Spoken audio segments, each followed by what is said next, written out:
5 théories sur l'attaque des titans. Dans cette vidéo, on va voir 5 théories sur l'attaque des titans. Alors, petite précision, toutes les théories ne sont pas de moi. Il y en a, je les ai vues sur Reddit, d'autres sur Twitter, et certaines viennent totalement de moi et de mon imagination. Alors que je vous vois pas dire t'as dû parler du plagiat de machin. Non. Ah oui, et aussi je suis un petit peu malade, donc excusez-moi si je parle un peu du nez, ce sera réglé d'ici les prochaines vidéos. Allez, c'est parti, on voit 5 théories sur l'attaque des titans. Pourquoi les grands-parents de Sig sont en prison? Dans l'anime et pas dans le manga. Oui, c'est une scène qui a été ajoutée par Hajime Isayama lors de la réalisation de la saison 4 partie 3. On retrouve le grand-père et la grand-mère de Sig enfermés dans une prison lors du grand terrassement. Et donc, pourquoi les grands-parents de Sig seraient en prison? On a deux théories possibles. La première consisterait à l'emprisonnement de certains Eldiens du camp de Revelio juste après l'insurrection menée par le père d'Annie, qui par ailleurs a évidemment fonctionné étant donné qu'on le voit dans un train avec certains autres Eldiens du camp de Revelio en direction de la forteresse de Slatoa. Il est donc possible que les grands-parents de Sig n'ont pas réussi à s'enfuir avec le groupe de par leur certain âge. Dans l'autre cas et dans la deuxième théorie, qui pour moi me semble le plus probable, on peut penser que ce soit les Mar qui ont enfermé les grands-parents de Sig, étant donné que celui-ci les a trahis pour s'allier avec Paradis. Je rappelle, ça se passe au tout début de la saison 4, lorsqu'il y a l'attaque au camp de Revelio et que les Eldiens arrivent à s'emparer de Sig pour à la base mener un plan de test du grand terrassement. Mais bon, je rappelle que l'idée de Sig, c'était le plan d'éradication douce de tous les Eldiens. Y a-t-il des humains dans les titans des murs? Et oui, ça y est, le grand terrassement a été enclenché et on peut donc se poser la question, y a-t-il des humains dans les titans du grand terrassement? La réponse peut paraître évidente car nous avons uniquement vu des titans qui étaient à la base des humains, mais on peut quand même se poser la question. Pour moi, étant donné que le 140e roi Fritz considérait que les Eldiens étaient la source de tous les problèmes de l'humanité, je pense que cela ne devrait pas le déranger d'en transformer quelques milliers en titans. Surtout qu'on a bien vu qu'une fois un titan transformé, celui-ci peut vivre hyper longtemps, comme le cas d'Ymir qui est resté plus de 60 ans en titan sous la terre. J'espère qu'à la fin de l'anime, on aura une réponse à cette question, parce qu'on peut quand même avoir une grosse part de doute. Pourquoi le titan colossal n'explose pas à Shiganshina? Et oui ça, pourquoi le titan colossal n'explose pas à Shiganshina? On est toujours dans le thème des titans colossaux, mais on peut se demander pourquoi le titan colossal de Bertholdt explose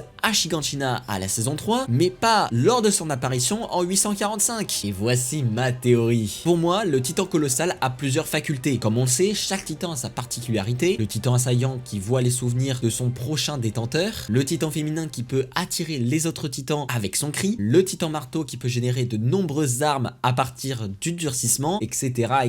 Et donc, le titan colossal, on pouvait se dire que son pouvoir était uniquement son avantage de grande taille, mais aussi son dégagement de chaleur. Mais non! En effet, nous pouvons émettre l'hypothèse que le titan colossal a le pouvoir d'exploser s'il le souhaite. Il va par exemple le faire à Shiganshina en voulant détruire la maison des reines et neutraliser un maximum de soldats, mais c'est aussi le cas d'Armin qui va utiliser son pouvoir à Revelio pour neutraliser la flotte maritime de Mar. Alors, à votre avis, est-ce qu'il y a un bouton dans le titan colossal pour activer l'explosion? Dites-le moi dans les commentaires. La théorie de la présence du chiffre 3. J'ai déjà fait 2 TikTok où je montrais la présence du chiffre 3 dans l'anime Shingeki no Kyojin. Et je vais donc vous montrer et vous résumer tous mes arguments sur pourquoi le chiffre 3 est si important dans SNK. Déjà, SNK, Shingeki no Kyojin, Attack on Titan. 3 mots, 3 lettres. On peut aussi remarquer que le dernier chapitre, le chapitre 139, peut se lire de cette façon. 1 x 3 et 3 x 3, ce qui fait 9. Sur ce même chapitre, on peut aussi remarquer le 13 qui représente la malédiction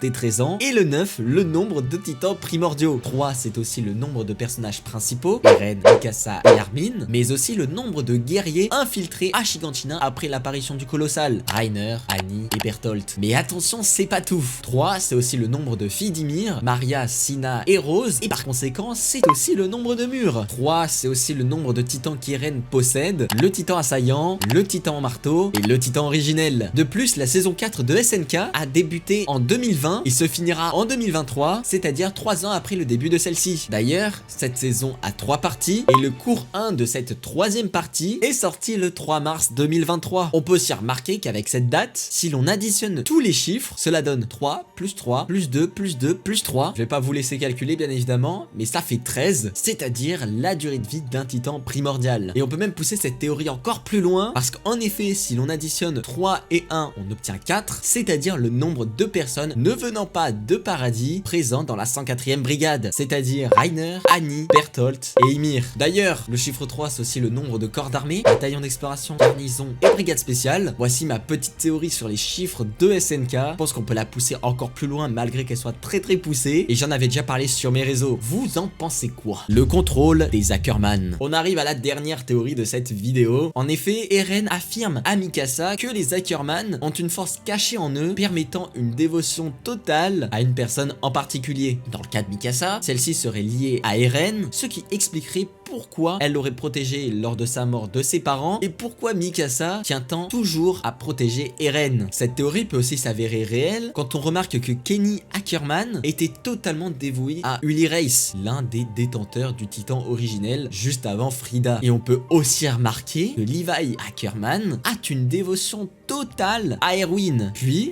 il peut l'avoir aussi à Hanzi dans la suite de l'animé. Alors, que pensez-vous de cette théorie sur les Ackerman? Est-ce qu'un jour on aura une vraie réponse à la fin de l'animé à cette question et à toutes les questions qu'on s'est posées dans cette vidéo? L'avenir nous le dira. Alors voilà, qu'en avez-vous pensé? Avez-vous d'autres théories qui ne spoilent pas le manga? Posez-les-moi dans les commentaires. Sur ce, merci d'avoir regardé cette vidéo. N'oubliez pas de vous abonner, de mettre un petit pouce bleu et de me donner votre avis sur celle-ci dans les commentaires. On se retrouve le plus tôt possible, j'espère, pour une prochaine vidéo. Sur ce, moi je vous laisse, c'était Nirox. Bye.